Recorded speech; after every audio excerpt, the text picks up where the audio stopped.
1. To provide a bit of backstory, this happened about 4 years ago now.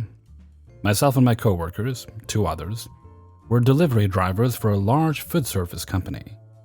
The lead driver at the time was let go, leaving just myself and my co-worker. Naturally, about a week after he was let go, we started asking our managers when they would be opening up the lead driver position for applications. Their response was simple and expected. Not right now, we have a lot going on as we're moving into busy season, and we still need to clean out the former employees' crap. Not a big deal, there was a lot of BS to clean up after the former lead was let go. He had been stealing from the company, totals were missing, truck was thrashed, and he had been using the truck storage facility as his own personal storage unit. We had a lot to deal with. As for the 2 of us working there, I had about 3 years on the job experience, and my coworker had almost 5 years in the role. As far as I was concerned, he should be the one getting the promotion. Longer tenure, wife and kids, just me and my cat at the time, and the promotion was an additional $1.50 an hour. No brainer on my end, but him and I both had a feeling they'd want to put me in that position, since the big boss butted heads with him a long time ago, and they didn't see eye to eye, and I tended to be a bit better with inter-office politics. Well, about 3 months after the lead was let go, things settled down, and we brought up the issue again. When will the lead position be posted? $1.50 an hour adds up fast, and on a flat 40-hour work week, or 10-hour days classified in a 5 8-hour work week, meant at least $132 per paycheck, and more depending on overtime, and we almost always had 10 to 20 hours of overtime a check. Do the math. When asked again about the position, we were told the same. We're working on it, just be patient. As soon as we can, we'll open it up and we'll make one of you the lead. Well, this irritated both of us, but irritated my coworker more than me, because he felt like that position should have already been his. He'd been doing the routing for the day on the clock, only a 10-minute phone call, handling mechanic appointments as we were a satellite operation 4 hours away from the DC, communicating with warehouse staff, operations management, purchasing equipment and supplies from local stores, etc. I offered to reach out to management, put in my 2 cents and spur things along. He declined my help as he didn't want to butt heads with the big boss again and possibly risk his job. No problem. So we continue to wait. After 8 months, $4,224 of additional pay with no overtime, neither of us were getting, my coworker was getting quite fed up. Typically, he only talked about something bothering him when he was really pissed off, and he had been talking about this almost every week for a month.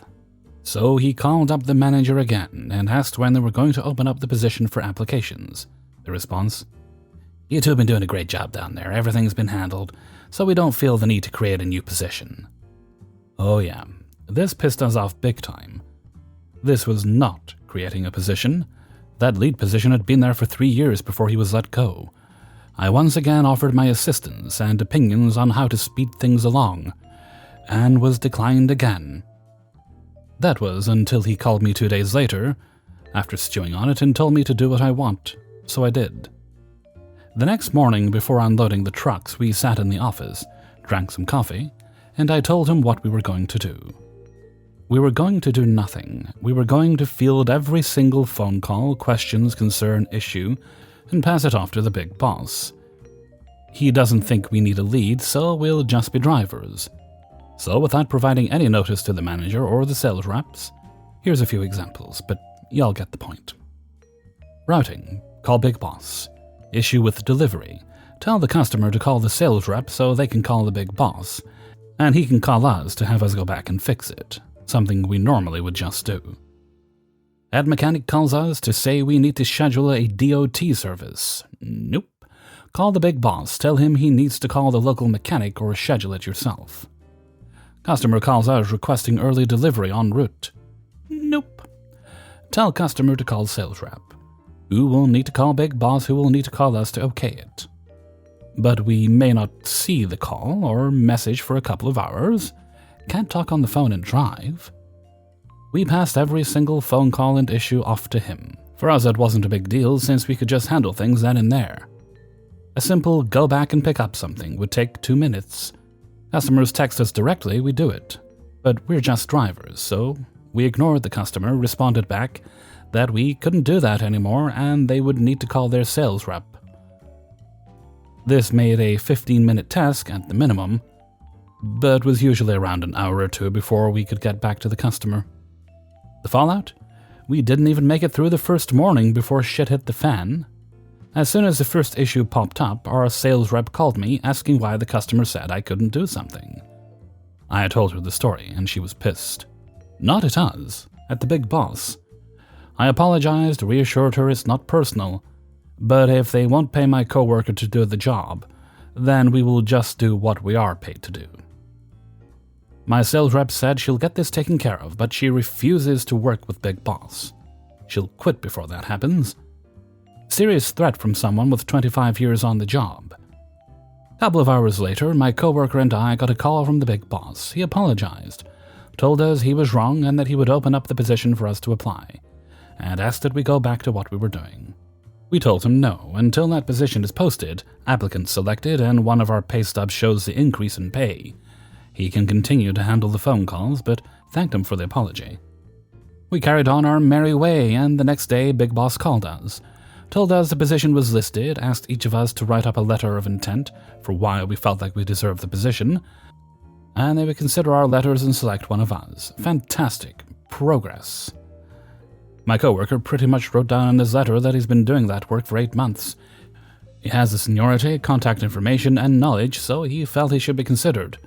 I submitted nothing, told my coworker he should have been promoted 8 months ago, and sealed the envelope.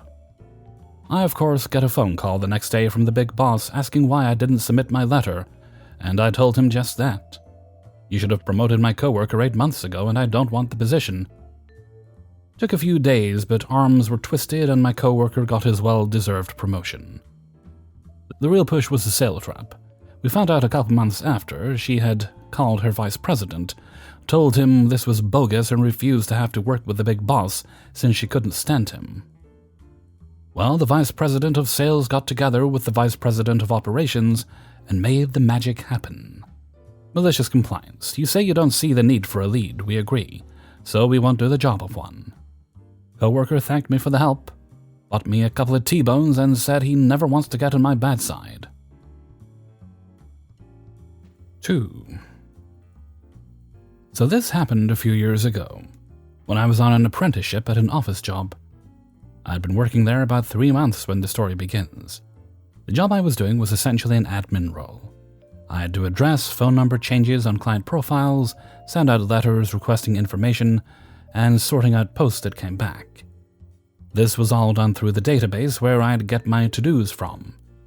After a few weeks training, I was picking it up quite quickly. I'm reasonably good with computers, and it was a fairly simple system. I made an Excel with a few macros, and I was flying through the work. At my 3-month review with my manager, she pulled up my daily stats, and I was more than clearing my daily target to-dos. In fact, I was clearing double. Expecting her to say, "Well done," I was surprised when she instead questioned if I was doing the work correctly. She was concerned that I might be rushing and making mistakes, although at this stage of the apprenticeship 10% of my work was being checked by the quality team, and I'd passed all my checks, which was on the same report she had in her hand. So she set the goal of reducing my amount cleared more in line with the target by the next month. So I decided to scrap the macros and do it all the slow way for a month, double-checking everything. It was draining because I was continually focusing on how many I had done that day, and making some last longer just to pad out my day, and so I would look like I was working. End of the month comes and I have the follow-up meeting. I'm down to about 20% over my daily target, so it's obvious I've taken on board what was said and made changes. My quality score is still perfect. Instead of recognizing what I did to try to comply, my manager tells me off about being over the target and suggests I'm still rushing my work. She scheduled another meeting a month later, and that was the end. By the way, both meetings were documented, and I was sent copies of what I had agreed to. Well, here comes the compliance. I started using the macros again, and would complete my target in about half my working day. Then stopped doing any more. I had to stay in the office for a full day to clock out on time, but I wouldn't do any more to-dos. Now, the office had about 1,500 to 200 staff on site in a few teams, but the room I was in was about 20 people doing the same job as me, and managers rarely came in. After the first day of just sitting on my phone, I decided I needed a project. I found 2 large bags of rubber bands in the stationery room and had a great idea. So I built a rubber band ball from scratch. Fast forward about 2 weeks of me doing work in the mornings and band ball building in the afternoons, to when the site manager, 2 levels above my manager, was giving someone from head office a tour. Yes, in the afternoon. Nothing was said, but I knew he wasn't happy by the fact he kept looking over at me while the visitor was talking to other people. Inevitably, the next morning he's inviting me to a meeting with him and the floor manager, the level above my manager. So I take my notes and go to see him. After proving that I had been meeting my target and showing him that I had been told not to go over the target, I was sent back to work. Don't know what happened after that, but about an hour later, I had an email from my manager telling me to disregard the target and complete as much as I'm able to. She also cancelled our meeting. A week or so after that, I was transferred to the team that implemented new processes and had lots of fun completing the apprenticeship by writing and sharing the macros that originally started it all. By the way, a rubber band ball is proudly on shelf at home, 20 centimeters diameter. Edit. For those thinking I shouldn't give 100% because of burnout, losing a job, etc., this was my first office job, so I wasn't aware of the standard tactics to make the day last, but I wasn't even at 100%. The main reason the target was so low was just lack of computer experience. I was the youngest there when I started, early 20s. Before me, the baby of the team was late 40s, and they had all been there 15 plus years. The month I took things slow, it was honestly hard not to hit the target every day. The rubber bands, the core being just 2 rubber bands knotted a bunch of times, then kept wrapping it up. It started out really weird shaped, but as it got bigger, it smoothed out into a ball. I stayed there 18 months for the qualification that came with the apprenticeship, then used it to get a better job elsewhere. Before I left, I did help change the policy from daily targets per person to weekly expectations per section. So good and bad days, and skilled and novice workers balanced out. 3. I work at an international airport as a check-in agent with a lot of lovely colleagues, supervisors, and coordinators.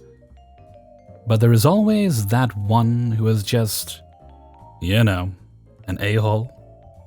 Just to give some necessary information, when the flight is fully booked, we allow people to check in their cabin baggage for free, because there is not enough space in the overhead compartments in the aircraft for everyone's cabin baggage.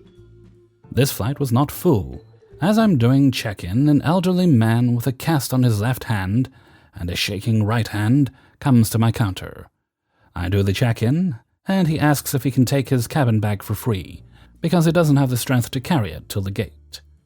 I don't have the authority to do it on my own, but I'm feeling quite empathetic, and want to go to my supervisor to ask for clearance. I go to him. Mind you, he likes to put a stance, is always a piece of shit to passengers and fellow agents, and explain to him that we should do it as human beings. He tells me that the gentleman has to pay €60 if he wants it to be done. Cue the malicious compliance. I go to the elder gentleman and tell him that my supervisor is a piece of shit, who doesn't want to allow it. Of course, he is sad and tries to explain further how he can't do it because of his arms. I fully got the picture from the start. Even tries to hand me a €40 tip for doing it in desperation. Mind you, this gentleman is really old, and really is not in a condition to carry any hand luggage. I refuse the money and tell him to sit and wait for my coworker to come with a wheelchair to drive him to the aircraft. Literally to the door of the aircraft. Explain to him that at CDG, a man will wait for him to drive in a wheelchair. Mind you, this happens at less than 60 minutes to take off. For passengers, this means less than 40 minutes. It takes time for a coworker to come and pick up this lovely gentleman. It takes time for everything, including the security check, passport control because he is in a wheelchair. The gentleman again offers me a €40 tip, and again I refuse because this is about understanding and being a human being.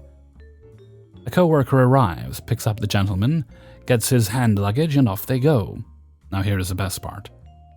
Hours later, I get called into the office of my supervisor, by the general check-in supervisor and shift coordinator, to explain why I called wheelchair passengers so late. And I tell them the truth because I have an understanding with him that I shall always tell the truth and they will cover me. But this time it is different. This time the takeoff was late by 20 minutes.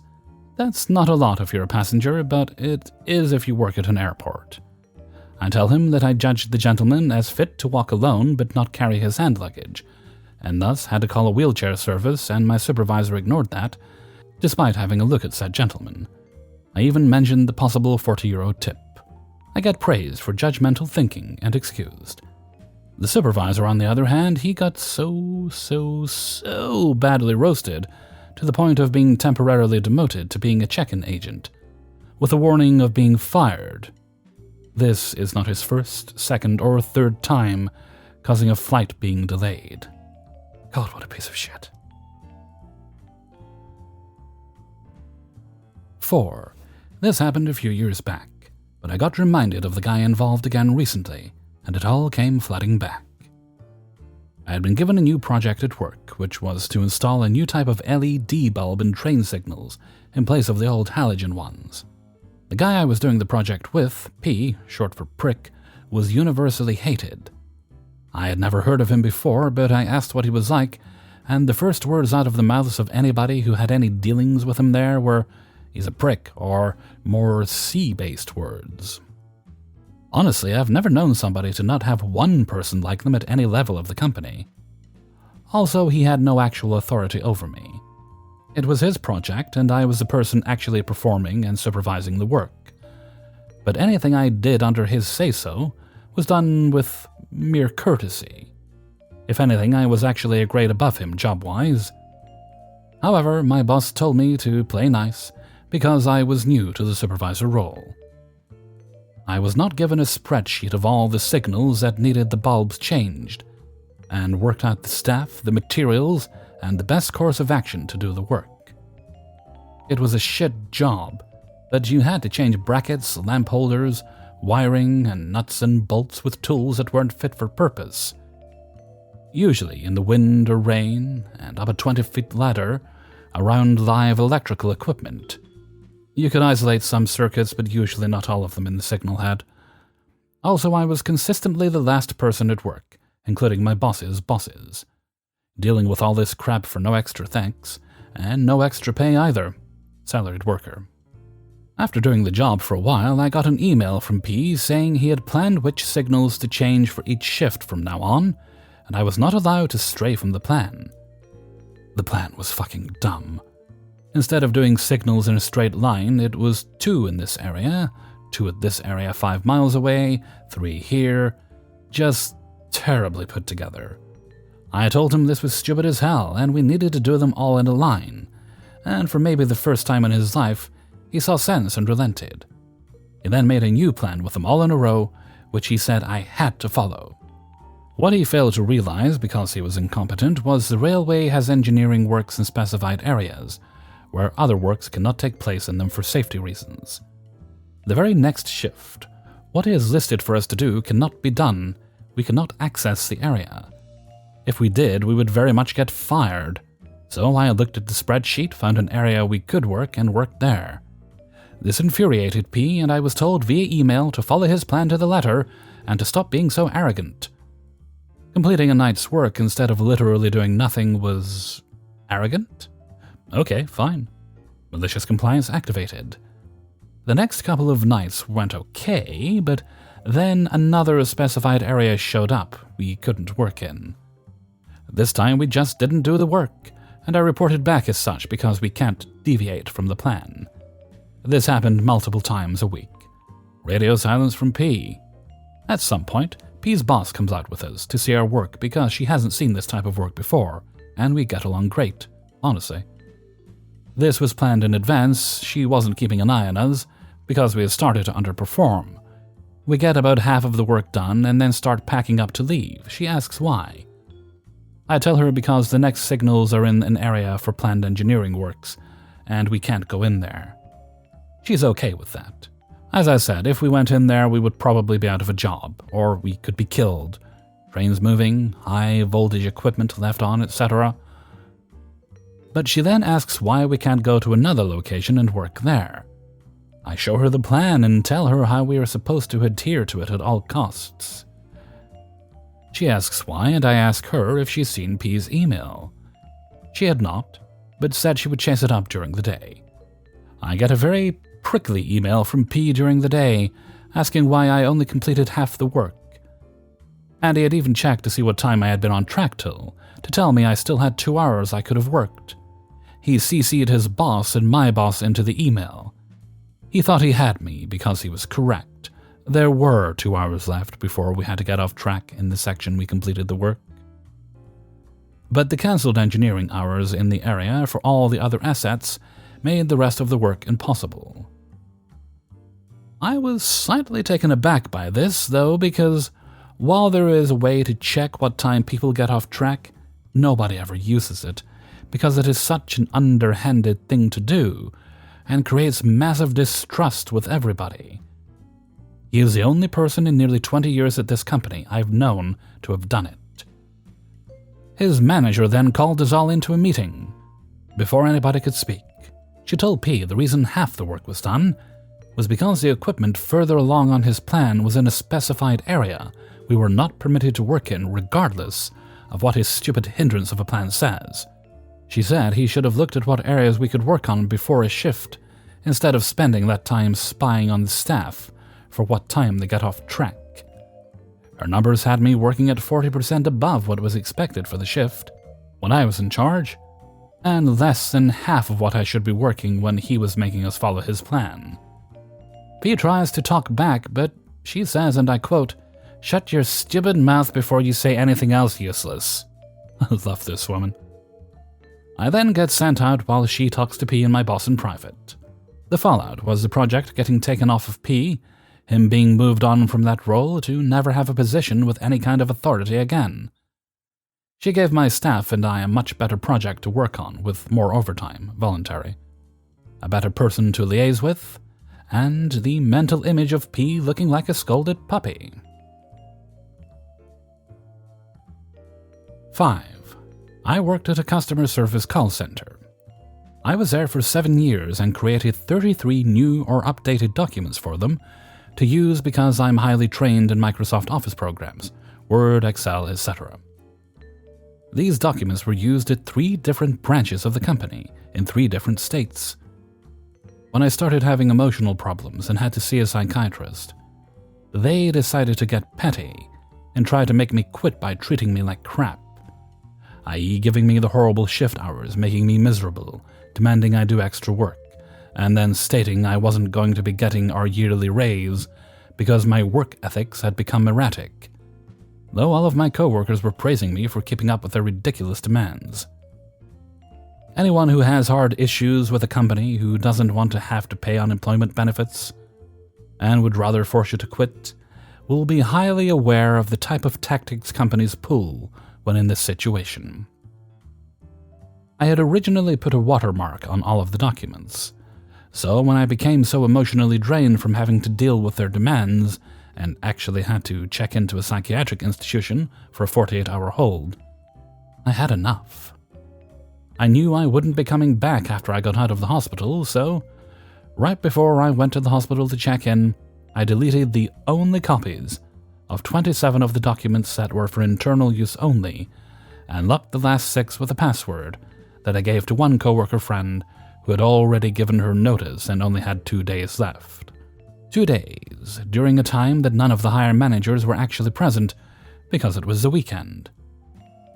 I ended up staying at the hospital for almost 2 weeks due to the emotional state I was in, and because I was suicidal by that point. During my 3rd day of the hospital stay, the company called my house 5 times trying to get a hold of me, to find out where I had put the missing documents, and what the passwords were for the locked ones. My family stated specifically that because they had driven me to the point of having to go into the hospital, there was no way they were going to ask me for any information that had to do with the company. After the 5th call, my family told them that if they called again, they would report the company for harassment and stalking-like behavior. One of the managers actually tried to call the hospital to get a hold of me several times, only to find out that I wasn't allowed to take any calls from anyone besides my family. On one call, the manager tried to pretend they were family, only to discover that my family had given the hospital a list of my actual family members, just in case someone from the company tried this tactic. When I got out, the company called me 2 days later. When I picked up the phone, the person that called had been one of the biggest perpetrators in the way they had been treating me over the past month of my employment. I told her flat out that the documents were gone for good, as were the backups, and the password-locked documents were set to delete after a month or so when I'd locked them. When the manager said they were letting me go, I said, "Thank you for the unemployment benefits," and hung up on her. This happened back in 2013. I also got to hear some very amusing stories from some of the people who still worked there about the managers having to try to recreate the documents from scratch with only limited knowledge of office products and no real memory of what they had on them. The documents I had created were fill-ins, and they could be tabbed from one section to another to add the information exactly where it needed to be. I had everything from drop-down menus for standard sections, tick boxes, Excel labels that had formulas, so the information or statistics were automatically calculated for them, and sections that copy to any other place on the document or table that was redundant, as all companies have on that type of paperwork. They had no one who was proficient enough in Office to make those types of templates, documents, or forms. The only reason that I was able to do it was because I'd taken a college course just before I started working there that strictly focused on Microsoft Office programs. Also, to those who might be trying to warn me about how the company could get back at me, the company never came after me because they knew I had too much I could use against them for their treatment of me. I documented everything and made certain they knew it by sending copies of everything to the CEO of that particular branch of the company. They also ended up closing that branch of the company about 8 months after I left, due to some very serious accusations from several employees about the same type of treatment. Ironically, a couple of those employees called and asked me how to handle the situation when they started having to deal with the same thing. I told them to document everything even down to the most minor maltreatment. That way, they had something to show as proof. I'm on SSDI now because my bipolar disorder, borderline personality, social anxiety, and PTSD got to be too much. After dealing with everything the company put me through, I just couldn't handle any more and things compiled. I would have loved to continue working, but I just couldn't and can't get around my social phobia anymore. Hey everybody, Hellfreezer here, and thank you very much for listening to Revenge is Ice Cream, episode 136. And thank you very much to everybody who allowed me to use their stories in this video. There were some references in the comments of the original story on Reddit in number 2 there, that they were a little like Simon Pegg's character in Hot Fuzz. You know, just too good at the job, so they should have been promoted out of sight, sent to Sanford. And that does kind of have me wanting to watch that film again, even though I only watched it about a month or so back. I do like Simon Pegg and Nick Frost. Good on their own, but always much better together. Alright, let's see. Hellfreezer's question of the day before we go. Let's think. Okay, what is the most useless talent you have? Like for me, for example, I can pick things up with my toes. It's kind of handy sometimes, but I could just bend down and pick the thing up. So what are yours? Doesn't matter if it's weird or whatever, as long as it's yours. Leave your answers in a comment below. Okay, and with that, I'm going to head off for now. So until next time, thank you very much for listening, and take very good care of yourselves.